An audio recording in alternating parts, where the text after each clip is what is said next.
done to break the stalemate in Washington. Representative Jack Kingston is a Republican from Georgia, member of the House Appropriations Committee. And welcome, Congressman Kingston. Good to have you with us. Well, thank you, Tyler. You know, we had the images yesterday of Congress leaving for a long weekend, and I have to say that it struck an awful lot of us as a very poor sort of PR, very bad optics, if you want to use that term. You're still there in Washington. Why? And what do you think about the fact that Congress went home? Well, I'm actually doing some committee work, but I will say this, that this debate is both inside and outside of the town. Outside, in the politics are obviously very, very important. In fact, I would suggest the president is letting the politics lead the negotiation far more than the policy.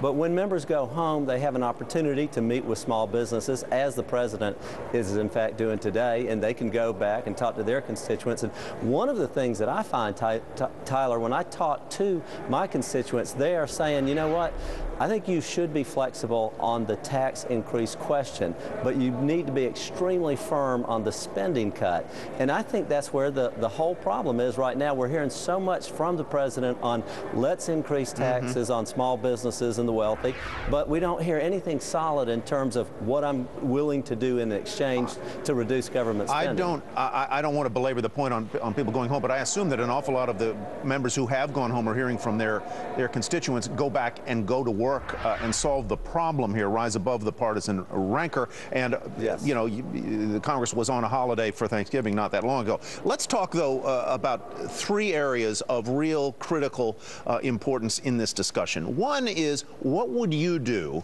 with respect to reducing the growth of spending in Medicare? What specific steps are you willing to put on the table? Well, let me give you something that it's very sensitive, but end of life is where 70% of the Medicare dollars go. And yet we have a society where most people will not do a living will. I did a living will with my 90-year-old dad. It was very difficult. He died shortly after, but he told me, hey, do not keep me on life support. It costs a lot of money, plus I don't want it. If you do it, I'll come back and haunt you. But it was a good process. And I see, as a member of Congress, so many people who are estranged from their parents.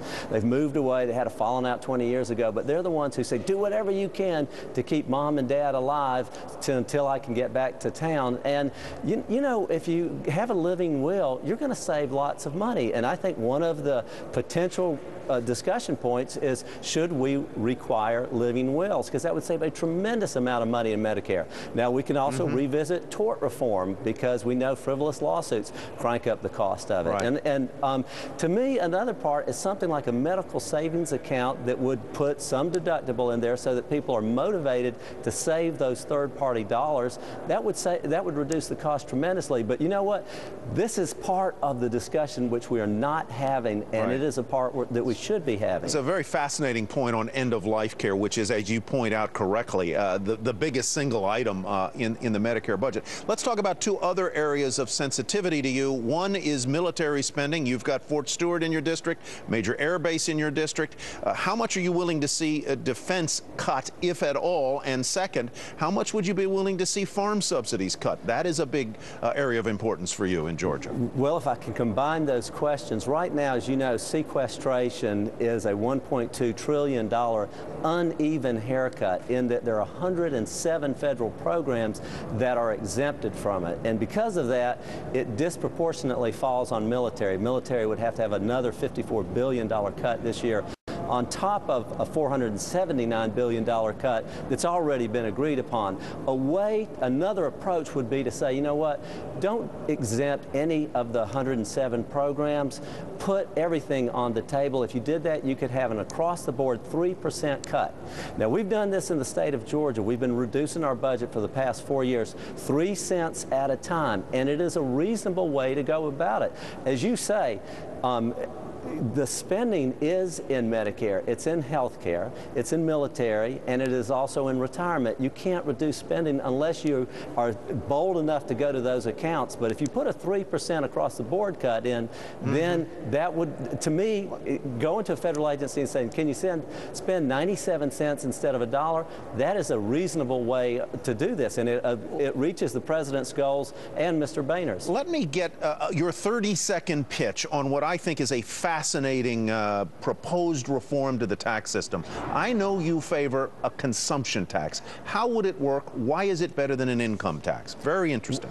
Well, what we want to do is have a tax code that's miles and miles wide and a ½ inch deep, one that everybody participates in, one that is based on how much you spend, not how much that you're saving, and one that captures all the underground economy and closes up those loopholes. I'm outraged when I hear one of my business friends say, hey, I didn't pay any taxes last year because I was able to take advantage of whatever part of the tax code that his lawyer and accountant found out about it. That's not good. We need everybody participating, and that's why we say simplify the tax code, get rid of these loopholes.